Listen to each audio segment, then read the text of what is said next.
given them to us in a way where it's understandable. And not only has he established this for us and made it so it's understandable, he actually encourages us, if we don't do it every day, at least once a month every year, that we go back to his instructions and reread it during the month of Ramadan.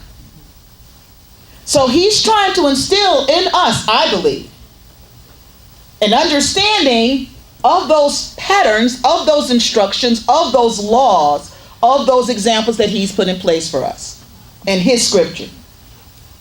What are we supposed to do? We're supposed to be able to read the signs that he has given to us in detail. In detail. We're supposed to be able to read those signs. And if we read it the way he's instructed us to do, putting him first, not my weight, not trying to get into a dress or a suit, not trying to follow this guru's concept of whatever or that guru's concept of whatever, not for an economic gain, but to please him. If we do it for the right reason, we will get the right understanding. And I want to start my talk off with that he's given us a platform that we can work upon. Now, I canvassed the community here. I gave you all white slips. You responded. Alhamdulillah, thank you so much. This information is reflective of your information, and the very first year that we did this, we did a similar thing. We canvassed the audience. But this time we asked, how many of you know someone who has a specific disorder? Maybe it's you, maybe it's a family member, maybe it's an acquaintance. And I asked the audience to tell me how many of you knew someone, and then I created this pie chart. Now this is the community of people who were given a text and given classes on how to eat to live. Are you hearing me? Right. This is an organization that doesn't just follow status quo. We actually establish patterns that others are using to establish their status quo. And here we are afflicted with some of the same disorders. And the numbers are about the same as the rest of the community that was not given those instructions and the text. Here's what happens with males. Brothers, we love you, and you are our leaders. But look at what's going on with you. The beige, goldish color, represents African Americans. The very first one, high blood pressure, hypertension. We're above everybody. Okay, we want you to be a leader, but not like this. This is not the leadership role that you were put on this planet to carry out. Look at diabetes, the second. Look how high we are compared to European Americans. At the time this data was collected, the Hispanic Americans were not on the platform yet. They were here, but their numbers were not being registered, census issues and other problems. But they're rising. Their numbers are close to ours. Heart disease. Well, somebody beat us, but we're still second. That's not good. Cancer. Cholesterol. Okay, we're the second tier. Okay, big deal. I don't think that's a major accomplishment. Now we're worried about our young men being killed on the streets of the cities of this country. Police brutality and all the other stuff that we're up in arms about. And we're walking on Washington and we're doing all these remarkable things to try to bring attention to the violence that's killing our young men. This is also killing our young men, their fathers and grandfathers, who could be there, giving them insight to minimize the amount of them that are being killed on the streets. I said at the beginning, we don't control life or death, but the quality of life while we are here. Because if I'm ill, I can't come to your graduation.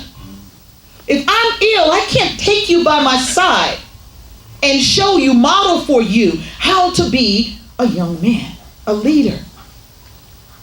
I can't go and scoop you up when you do slide a little bit and be that mentor for you, because you're sick with disorders that's debilitating you. This is not a legacy that we should be carrying on to our children. And truth be told, 2 generations ago, they didn't give us this legacy. This is new. This is something that's new. Sisters, we're not out the box. Mothers, we are the first teachers. Mothers, when we bear our children, whether we are physical mothers or not, when we take care of our children, we don't just do it until they're 18. We're there as adult moms, as grandmothers, as great-grandmothers, and supporters for our leaders. And some of us are leaders, in addition to all the other responsibilities we have. So if we're ailing, what is that saying? That nurturing, giving character is going to be impeded because we're sick. I took my mom to the emergency room for a situation. And they asked her, what medicine do you take? She said, none.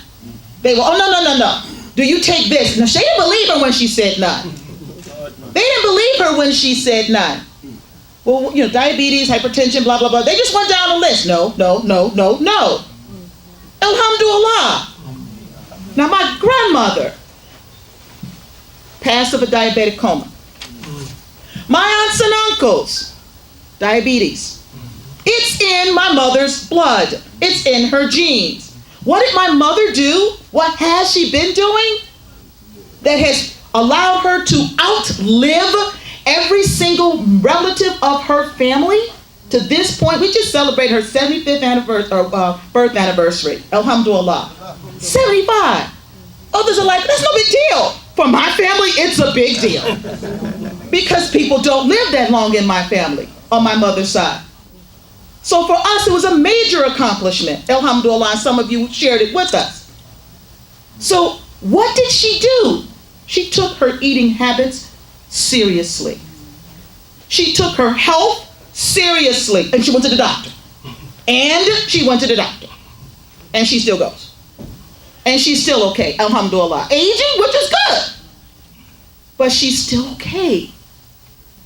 So what am I saying to us? It works. Now, sisters, we're in the gold. We're in the gold. I'm not going to go through every last one of them. I think we can read that. This is not favorable. So our Muslim community is here. And this is how we fare with other ethnic groups across the planet. I'm sorry, in this country. This is America. Now I'm going to say this to us. Okay, let me do the overtime thing. All these diseases, I'm going to go through this quickly because I'm going to go through the graph quickly with you. I'm not going to go take every single column. Basically, what this is showing is how many people at the age of 30 have one disorder, or at the age of 70 or 80. Most people get these disorders in combination. It's not just one disorder. And it happens over time. This is not something that you just catch today. It's a buildup of stuff that's been happening over time. You're not born naturally under normal circumstances with hypertension. With what type 1 diabetes is, we are seeing that. But strokes, you're not born with a stroke due to hardening of your arteries. Your arteries come here nice and supple. These are things that we are doing to cause this to happen over time. It's our body. No, actually it's not. We're borrowing it. It belongs to the Creator. We're taking a gift that He's given us. I heard somebody say when they were messing up, it's my body, I can do it. No, actually it's not. Actually it's not. It's loaned to you. And you're taking God's loan to you and nicely messing it up. We're going to be held accountable for that. We are being held accountable for that.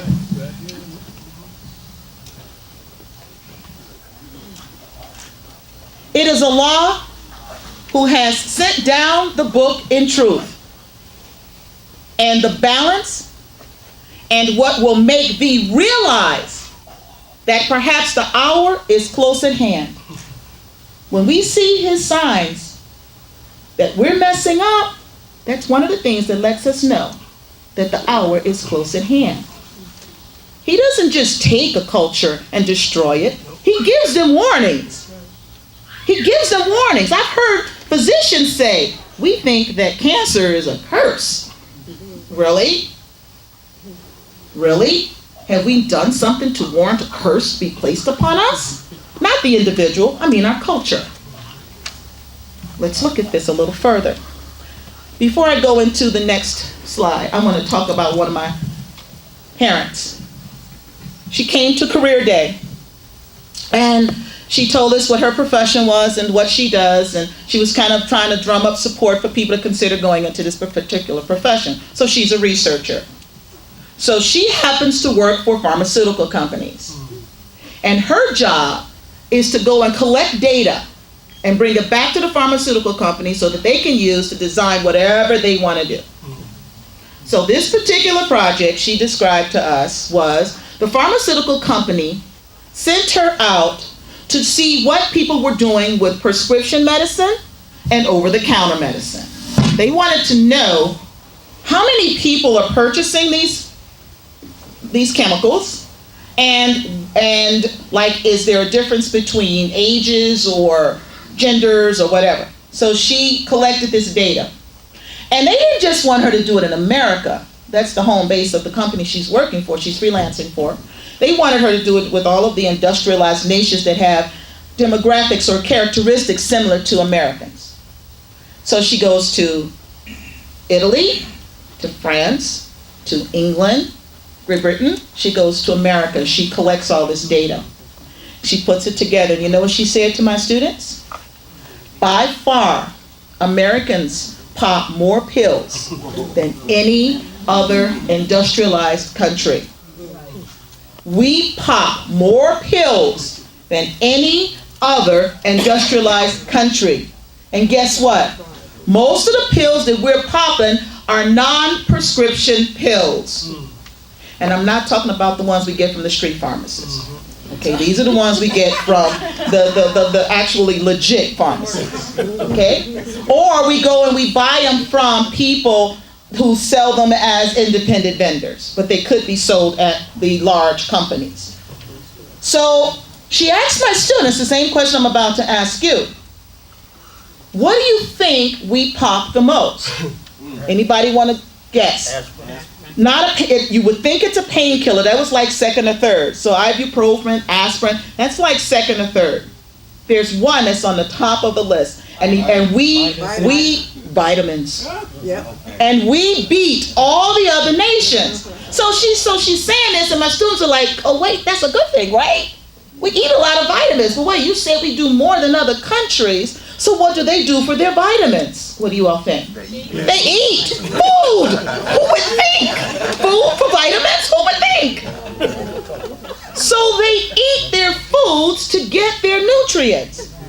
And when you look at the prevalence of the different diseases that I just described, they're not as high in many of those countries. Not like they are in this country. So what are we saying here? Okay, the vitamins are not making us sick. Let me clear that up. That's not what's making us sick. But what makes us go and get these bottles and bottles and bottles and pop and pop and pop, what makes us go get those bottles is the same situation that is making us sick. Is because we're not getting the nutrients from what we put in our mouths. Two things. We're putting the wrong thing in our mouths, or the way we process it, or it's been processed before we eat it, is what's causing us to be in need of these bottles of vitamins and other supplements. So what is it that we're supposed to be putting in our mouths? Top of my list. Top of the list, because that's the largest thing that we need to engulf every single day. And that's simple, plain ordinary, two hydrogens bonded to an oxygen. Plain ordinary. That's not some sugar added. That's not flavoring. That's not carbonation. And that's not extra electrolytes. That's just plain ordinary 2 hydrogens connected to an oxygen. Now the scientists have been trying to work with that molecule. They tried splitting it. They tried combining it back together. They know it's made up of hydrogen and oxygen. They tried to take some hydrogen and oxygen and put it together. Guess what they got? An explosion. It's not working for them. Because guess what? That molecule, in its simplest form, was masterfully put together in a certain way that when it's in our body, it resolves many of the problems that we have.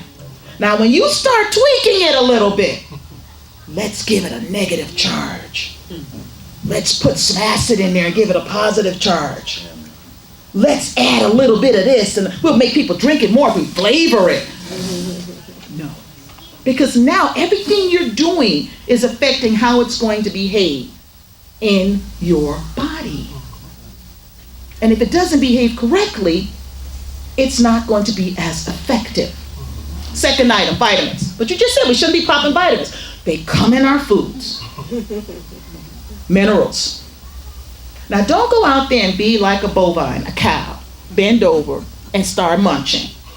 You can get a lot of nutrients that way. Problem, issue, your digestive system is not designed like theirs, and it will not process those nutrients the same way.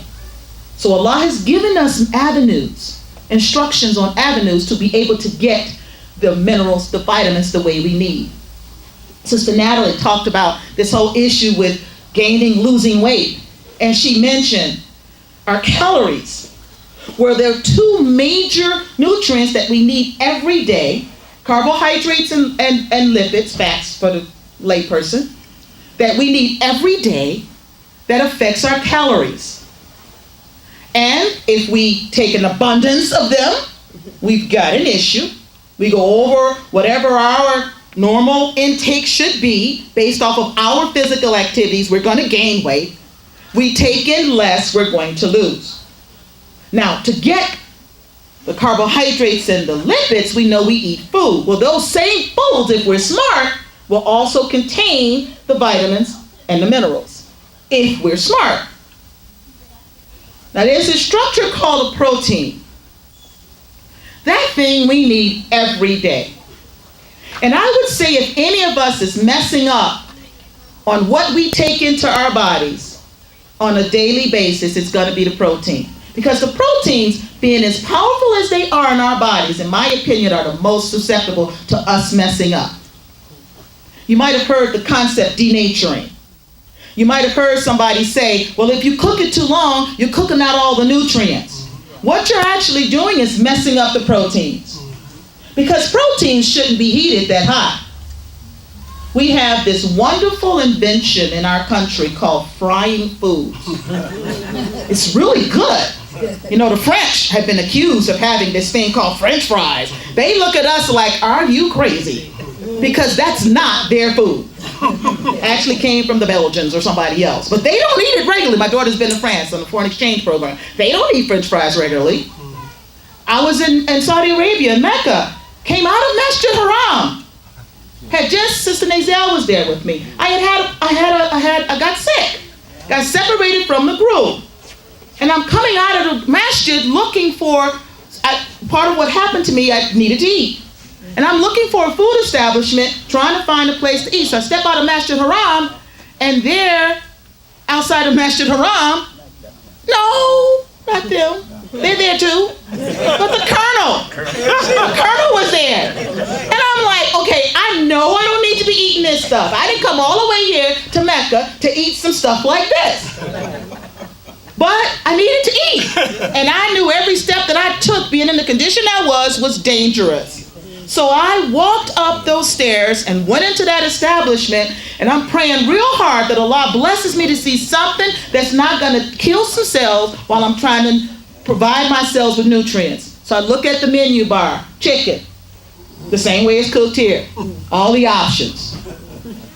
Okay, no, need some starch too. Rice, steamed. I was like, yes. At least some things here that I can eat. I did eat the broil, and then I ate some steamed rice. But they're not playing that French fries thing. They don't play that mess. That's us. The land of the free and the home of the brave. With that freedom comes responsibility. It's called no. We can refuse stuff. We don't have to be subjective to the advertisers. So this frying process with proteins destroys the structure of the proteins. So if I am eating something that has protein in it, by the time I'm through frying it, the protein is basically nothing. Okay, it's got carbon in it, and it's got hydrogen, and it's got oxygen, and it's got nitrogen, but the way it's positioned, the body's like, huh? What? You want me to do what with this? I don't understand. I'm not comprehending you. I got it. I'm going to store it. And it sends it off to a storing area. It's called the liver. That thing happens to sift our blood. But now I'm giving it baggage. And it stores it in the form of fats. Because if you look at the lipids, the very last one also contains carbon and hydrogen and oxygen. So it repositions it to make it act like lipids, like fats. And it stores it. Then all of a sudden the skin starts getting funny. I start getting jaundice in the eyes. I'm not an alcoholic. What the heck is going on with me? Why is this happening to me? My liver is failing me. Why? Because I'm not a fat eater. I don't do a lot of fat eating. Well, when you do a lot of protein eating and the protein's not correctly structured in your body, you are making fat yourselves. You eat too many carbohydrates that exceeds that limit of what your body needs. Guess what your body does with the extra carbohydrates? What is it made out of? Carbon, hydrogen, and oxygen. Gets reconverted into fats and stored in your liver. Liver's only so big. What happens to the stuff that can't be stored? Because see, I don't stop eating fats. I'm just going to, or too many proteins or bad proteins or too many carbohydrates. I'm going to do this on a regular basis. I'm one of those emotional eaters. I'm one of those people who doesn't think about it, intentionally decide how I'm going to eat. Then the liver gets full and it just stays in my blood vessels. Anybody ever seen fat, oils, waxes? How do they feel? They're heavy, that's one. They're sticky. They're sticky. And now my blood vessels are stuck with them. And I'm that conscious eater sometimes. I drink my milk. I eat my coral calcium. I'm taking in some calcium. Well, calcium is good. We need it. There are processes in our body that need that calcium to be there. One of the things that the calcium does is it turns things hard. Why? Well, one of the reasons it does that is because it's trying to help the body get rid of it. You've got a foreign substance in your body. Oh, let's say bacteria on your teeth, gums. The calcium calcifies it, gives you plaque. You go to the dentist scrubs it off. Your toothbrush is not going to remove that. All right, let's back up. Let's go to those blood vessels where that fat has been deposited. Now, the body's trying to get rid of the fat. That sticky stuff ain't going nowhere. The liquid in your blood is not going to push it through those blood vessels. It's going to stay right there. Body says, I got this, sends the calcium. Calcium makes it hard. Now you've got plaque in your blood vessels. If you can't brush it off with a toothbrush, what do you think is going to happen in those blood vessels when you can't even get a brush in there? Now we're talking about hardening of the arteries and potential stroke, aneurysm. And it just goes on and on and on. And don't be a diabetic. In addition to having this issue, let me talk about diabetes in a minute. But this situation is serious. So eating the right quantities and getting these nutrients is critical. It's critical. How do I know how much to eat and how do I know what I should be eating to get these nutrients? I'm not going through this entire set of slides with you. I did a lot of this yesterday. But these slides, starting from this one to here, are going to be available on the Mosque Cares website, inshallah, in a week. What have I done with these slides? I started with the vitamins. For each vitamin, I put down why we need it, what is it doing in our body, what are its benefits, what happens, how much do I need a day? And then what happens when I have a deficiency? And what happens when I have too much? Oh yes, you can overdose on vitamins. Oh yes, you can overdose on specific vitamins. What happens when I have too much? And where do I get it from? I just want to take a second for those of you who are close enough to see the far right column. Let's look at that for a minute. Carrots. I'm looking at vitamin A. Carrots. Mangoes, broccoli, beef liver. Got a problem with that because it's an organism and it's full of blood. I would suggest that we shy away from that. But tomato juice, butternut squash. Now, if I'm eating my carrots and my mangoes and my broccoli and my tomatoes, I'm getting plenty of vitamin A. I said there's a such thing as overdosing, so should I not eat all of this in one meal? It's okay. Guess what? We have enzymes made out of proteins, enzymes in our bodies that regulates these things when we get them. With the food, the enzymes come with the food. So if I'm eating carrots that are not overcooked or overly processed, I'm going to get the vitamin A, and I'm also going to get the enzymes to keep the vitamin A absorption under control. Are you listening to me? If I happen to do it where I'm going to take the supplement, because hey, guess who made those supplements? Human beings. And are they all knowing? Oh no. They're one of those, oops, uh-oh people. After so many years, all of a sudden, hey, we got to recall, and we got to do these additives. But guess who's not an uh-oh being? Allah. When he gave us vitamin A, he gave us everything that went with that vitamin A. So I'm not going to go through all of these, but I want you to look at this chart, and I want you to think about what you're putting in your mouth and how much of it you're putting in there. Do I have to eat everything? There are certain things called superfoods. They have 6, 7 different elements in them, where eating that one food item gives you multiple things that can give you the things that you need to survive. I'm going to jump to your questions. Now that I've given you the answers, let's jump to your questions and look at them in more detail. So many of you asked the question about high blood pressure. There was a question about strokes, which is directly connected, so I'm going to try to address both at the same time. Minimizing high blood pressure. Number 1, get your pressure checked regularly. Check it regularly. You don't have a device? They're free at all kinds of places. Drugstores, shopping malls have places where you can go. Go get your blood pressure checked.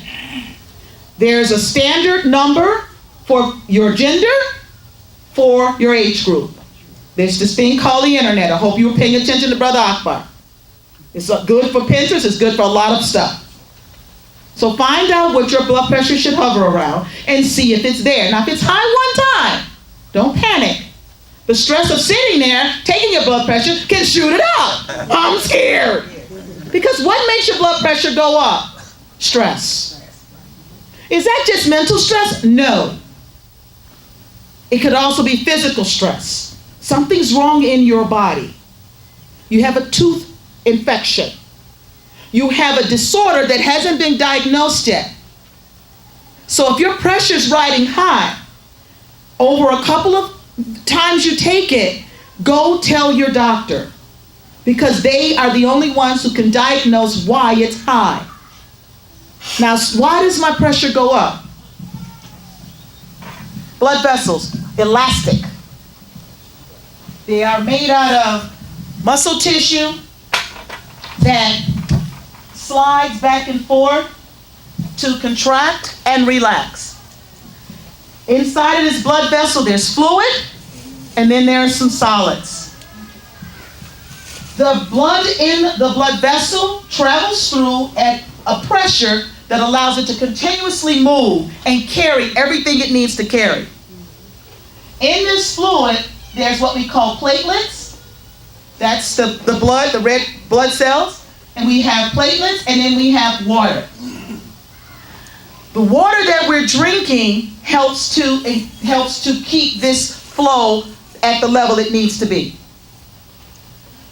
If I am drinking something that has sugar in it, I can go down the list. And even if it's artificial sugar, it's still sugar. The sugar molecule is pretty big. So if I've got a water molecule that's about so, and a sugar molecule that's larger than that, and I have a lot of sugar because what I drank was full of sugar, even if it's artificial sugar, what it does is it separates these water molecules and makes them far apart. Water has a natural inclination to balance itself out. It's called osmosis. And the way water balances itself out is if it's a little bit of water in one area and a whole lot of water in another area, the water will move where there's a lot of it to where there's a smaller concentration until it's balanced out. Well, water and its ability to balance itself out, if it's not recognizing that other waters are close to it, it says, hey, it's a lower concentration. So here I've got my blood vessel full of water, but the sugar is making the water feel alone. And so the water starts to send out signals, need more water. So here are your cells surrounding that blood vessel. And your cells are full of water. 90% water. And here comes the call from this water molecule saying, I need some more. The cell's water starts to come in and come in and come in. So your cells are getting dehydrated. And if they stay dehydrated, they D-I-E. They die. Now I'm wondering why this organ's not working right or having issues. So now the water is starting to fill up the blood vessel. Now you have a swollen blood vessel. Inflammation, they call it. And that extra pressure from those extra molecules of water is making that blood vessel stretch. I ate some salt. I had some French fries from the French. Boy, the salt was on there. I don't like French fries by themselves. I want some ketchup. That ketchup is all on my French fries with a lot of salt. The salt has something in it called sodium. I know that face. Has something in it called sodium. The sodium draws the water. So I'm drawing the water from the sodium. Oh, what am I going to do when I'm thirsty? I drink me some pop. The pop is going to have the sugar. That's going to draw the water some more. And I'm doing this regularly. Those muscles are stretching, coming back, stretching, coming back. Pretty soon, guess what? They lose their elasticity. Now I have high blood pressure. And now I need a beta blocker that's going to allow that stretching and relaxing to stop. Heaven forbid I eat some fried chicken at the same time and I got cholesterol issues. And now I've got hardening, so I'm not stretching and relaxing as much because it's hardening of the arteries, and then they pop, and now I have a stroke. Over time. One person said to me, I just had a little. Bleach, if it's a little, is too much. I'm sorry, it's still poison. It's still poison. So I'm saying to us, let's think about what we're doing. This is the land of the free. This is the home of the brave. We are believers who know that Allah gives us the will to make choices. But we're also held accountable for every single choice that we make. And once we know, we need to follow suit. So if we want to minimize our high blood pressure, we need to minimize the swelling. I said two things. If my body is fighting something, it's got a disorder that it's trying to fight, it's going to send antibodies to try to fight whatever that disorder is. Those antibodies are going to increase the concentration of the fluid in multiple places in the body, and that includes the blood. It's going to increase this fluid. It's going to cause inflammation, and that inflammation is going to cause that stretching and relaxing until the elasticity is lost. So if there's something wrong with you, you need to fix it. You need to go to your doctor and get it fixed. You need to watch what you eat, and you can minimize this. My time has been cut because the thing has stopped. Can I continue or? Okay. So prostrate. People asked about the prostrate situation. Let me say this about cells, because the prostrate is an organ. The prostrate is an organ that's made up of cells. And it doesn't matter if it's the breast cells, the prostate cells, if it's the stomach, the lungs, the heart, it doesn't matter. These cells are vulnerable to things that are going on around them. And if the cells are damaged, there's a natural inclination for the body. DNA says it's in our DNA. Allah put that code. Remember I said he established these rules, these and they put himself on the throne of authority. The rules are established in our DNA. And in our DNA, our instructions, it says if a cell is damaged, you make another cell to replace it. If the cells are damaged, you make another cell to replace it. So if I've got a cell that's hurt, a cell that dies prematurely, my body's going to duplicate some additional cells to replace that cell until the cells all are where they need to be.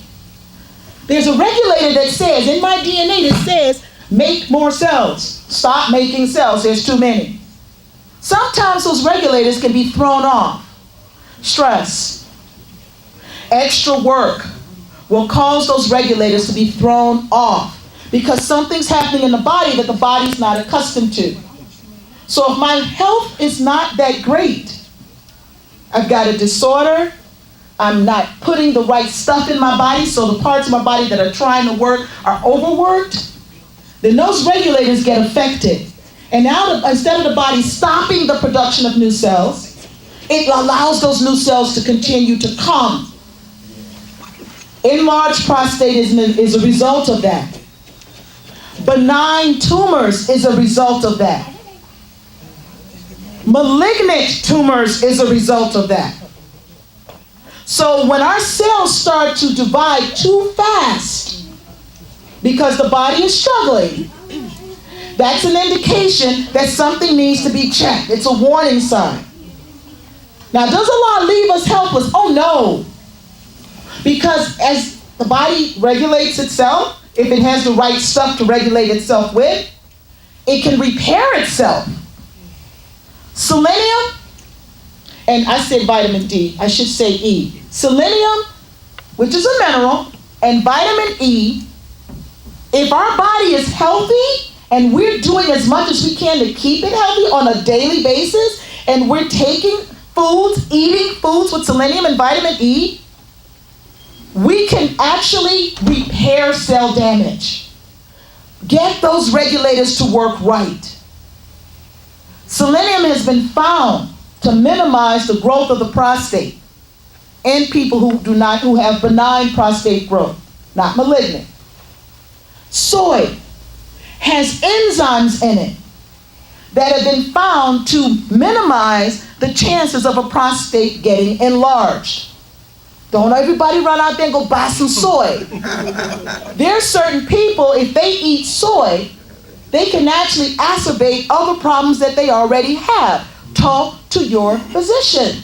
Is this a good option for me?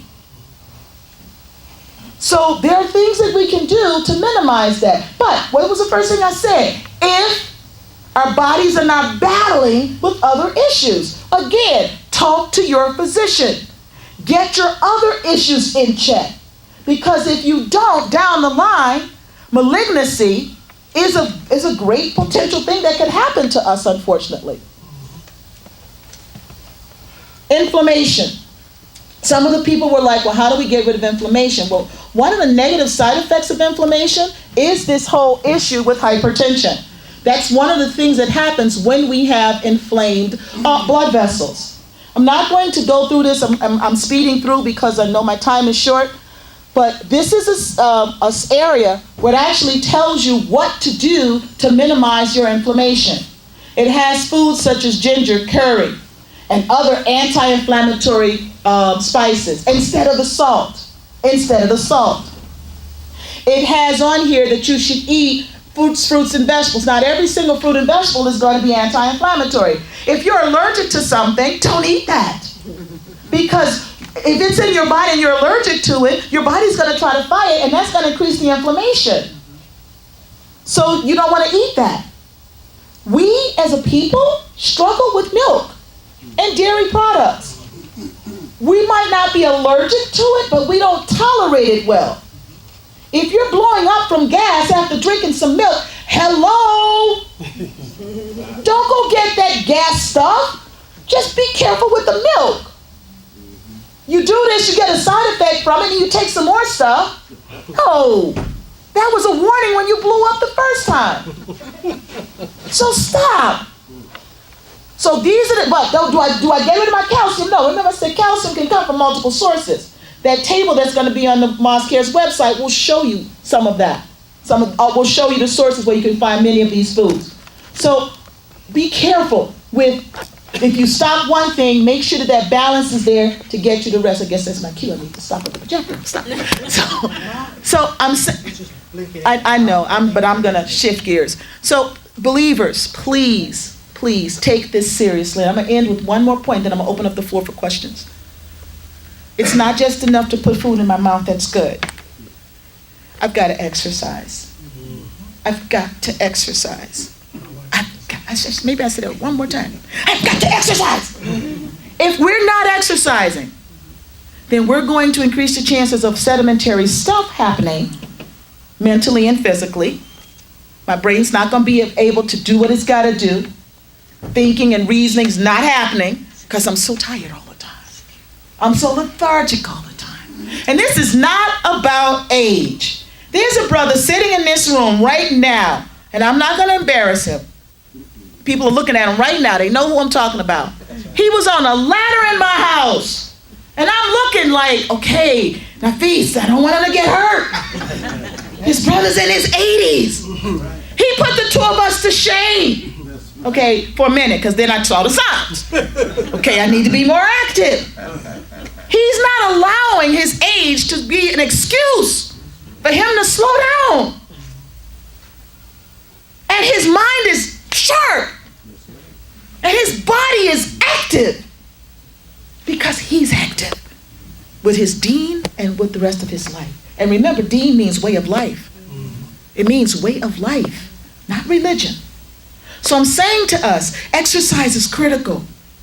Now, Esau passed out a card to you.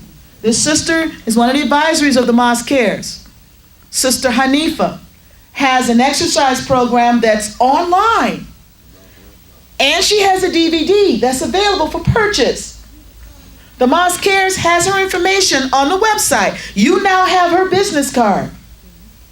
She will be here, inshallah, the Savior's Day weekend at the hotel with her workout clothes on, ready for you before the program starts. So before you put that coffee and donut in your mouth, donut and coffee, I'm not sure which one is the most important for you.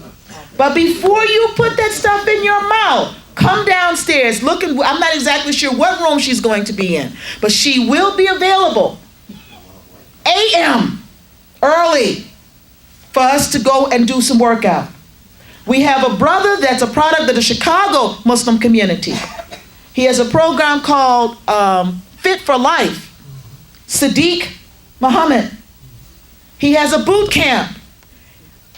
All you got to do is Google Fit for Life. Boot camp, I can't handle that. You're looking at a person who's been going to boot camp for a month. I'm not that achy.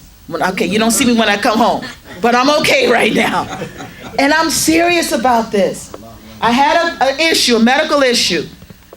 My anemia had gotten so bad, the doctors were like, slow down, because your heart is overworking, because your oxygen is not getting to the cells you need it to get to. So they said, slow down. I'm okay, all right, you want me to slow down? I didn't. And then I was flat on my back. And you may have noticed back a few years ago, I was in a wheelchair, coming the first Sunday in a wheelchair. Missed 3 months of work before the summer and the summer. That's almost 5 months of work I missed. Why? I didn't heed their warning about slowing down. and I'm going to keep working my 2 jobs and still doing what I have to do. So, okay, I got you. Allah, I'm reading your sign. Okay, I didn't quit the job, but the second job, I didn't quit it, it quit me. Allah made that job go away. But it hurt financially, really bad. But I made it. Allah allowed me to make it. So 5 weeks ago, I got a medical report that said the anemia is gone. Then next week, I was in boot camp. And I'm determined to make up for lost time. So inshallah. So I'm saying to you, let's think about exercising. Last point. When we go down into salat, we go down into sajda. Okay. Before I even go into how we go down, when we're standing in prayer, and we're encouraged to make congregational prayer as frequently as possible. Okay? There's blessings in that. All right? Now, we don't just do stuff for the blessings. Okay, we know better than that. But we've heard that there are blessings in that. So when we're standing in salat in congregation, our feet are apart. Our toes are touching. That's if we don't want shaitan to break our ranks. Our arms, our shoulders, elbows are touching if we don't want shaitan to break our ranks. Let me get this chair.